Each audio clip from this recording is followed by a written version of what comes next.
I thought it was complete, but something kind of outburst in me, and I created a new song called something like Project Kali. Yeah, Project Kali. Project Kali is about Kali, the goddess, and how there's a picture in the bedroom framed. She steps into it, explores it, practices magic, and just turns the painting into a living picture. And it's also about love and sex. And it's also about dissonant progressions. Like, it has a weird note in there. It's not a bass line, it's like I call it like a mid-tonality kind of climbing thing, but it hits one note.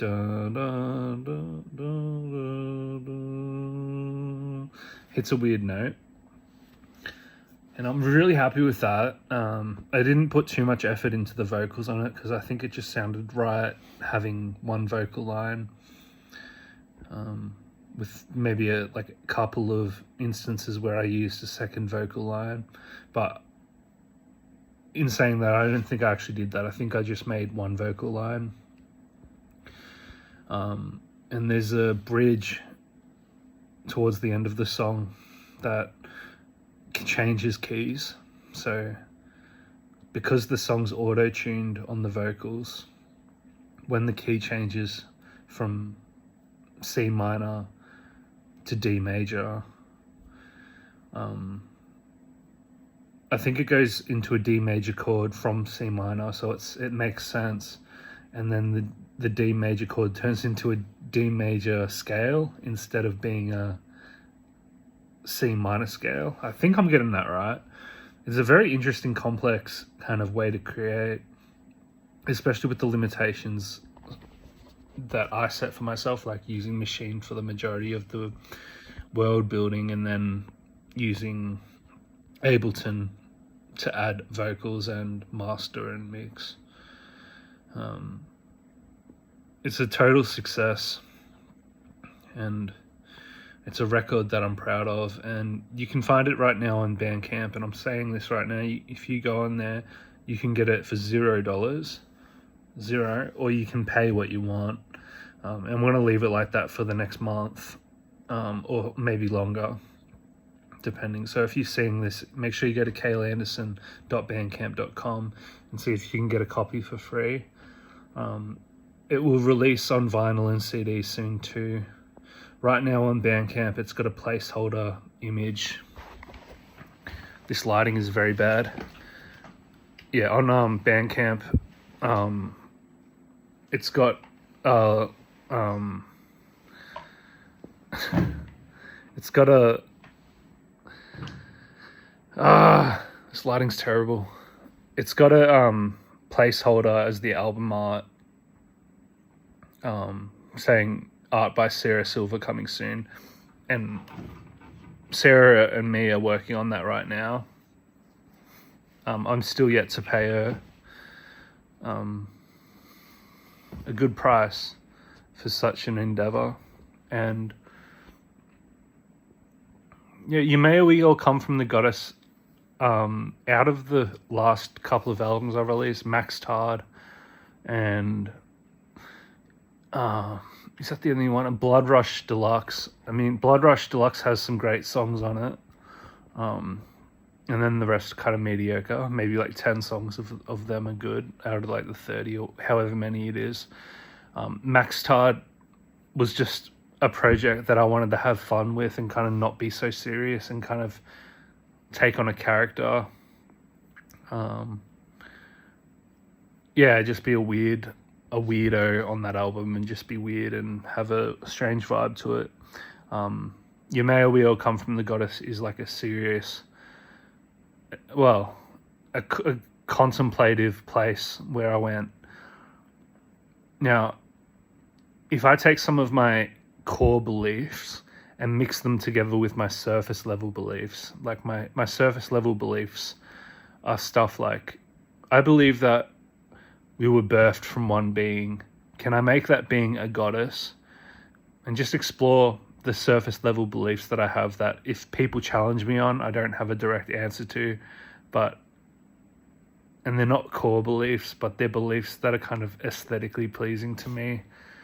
Like the idea that we come from a goddess figure and that Earth herself might be a goddess. To go into my spiritual beliefs a little bit more though, and I talked like this with Sarah, this collaborator, is I believe in the Most High God. I believe in a God that puts us on whatever challenges we face in life, whatever mismatches, whatever misalignments happen, and whatever challenges we go through, God makes sure that whatever we go through, it will shape us and will be held through the whole experience. I remember I was in hospital once, not in the best way mentally, and I was overwhelmed, and I thought all sorts of disorderly thoughts about what was going on around me. I thought I was trapped, and I went into the bathroom and I heard people outside going, "Kale, come back out," because they were like checking on me to see if I was okay and stuff. But while I was in the bathroom, I just started singing Damien Rice's Cold Water. It's like, cold, cold water surrounds me now, and I can't let go of your hand. Next lyric is, Lord, can you hear me now? Lord, can you hear me now? Or am I lost? And as soon as I sang those lyrics, dedicated to God, when I was singing, this wave just rushed over me. When I feel like I'm in divine presence, I always feel like water is around me, like air becomes water, like there's like patterns that appear in the walls, and like really peaceful, a glimpse of something very peaceful and true. And I've been watching a lot of like atheist discussions lately, and you have to kind of go through the experience to get the wisdom. I'd say that music can unlock that kind of experience, like especially when it's singing about something that's really not triggering in the sense that we usually say triggering, like not like I see the reflection of this bad thing that is bad about me, so therefore I'm triggered, but it more like triggers awakening. Like there's a song by Holy Holy called Port Road, PORT space RD dot Port Road, and Port Road has a line that says, "This is a portal, step through if you can. We didn't want this, but it came in the end." And just that like explosive apocalyptic scenario written in lyrics caused a personal apocalypse of mine. And yeah, I've talked about this before on YouTube as well. You can look through my thousands of videos and find this somewhere.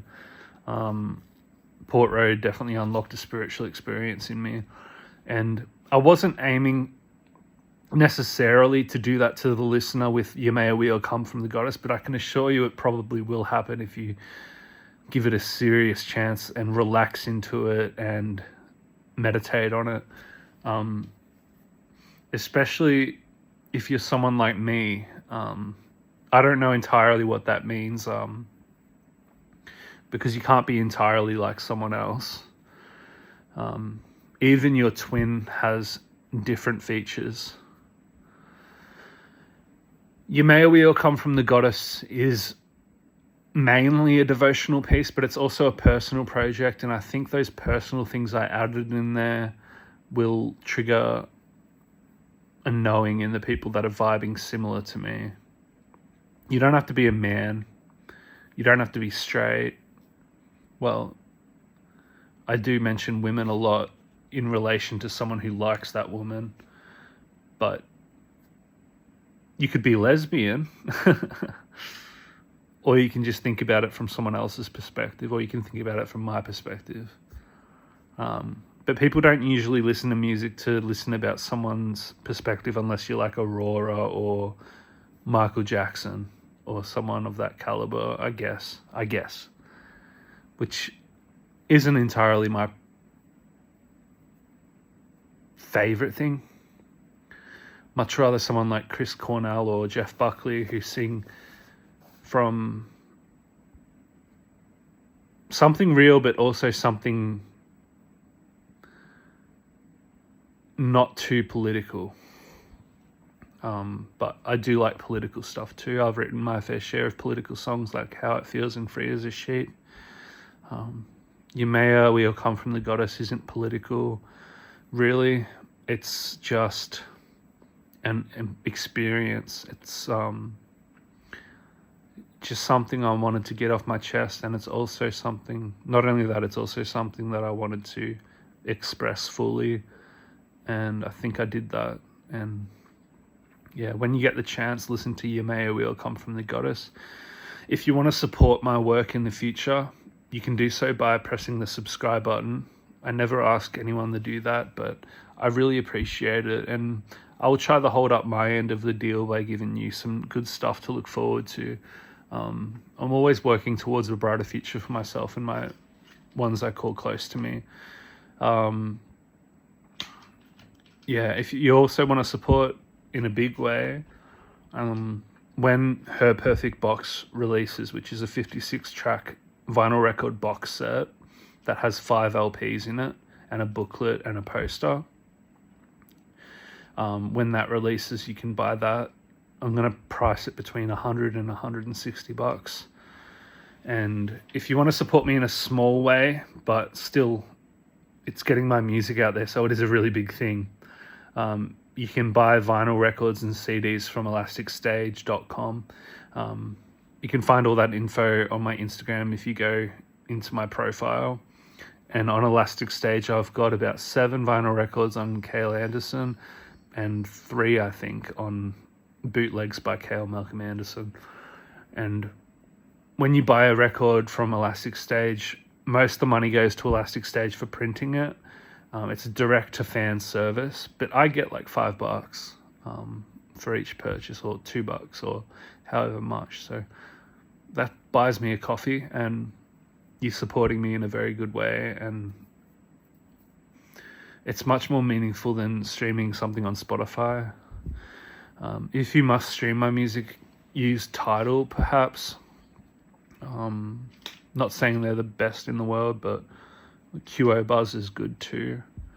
Or just YouTube Music, if you got YouTube Premium, even if you don't.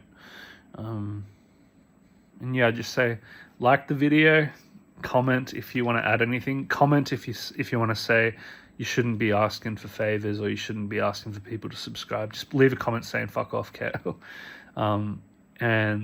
Or hit the dislike button if you don't want to see this in your algorithm. Okay, I love you. Big ups, and I'll see you later.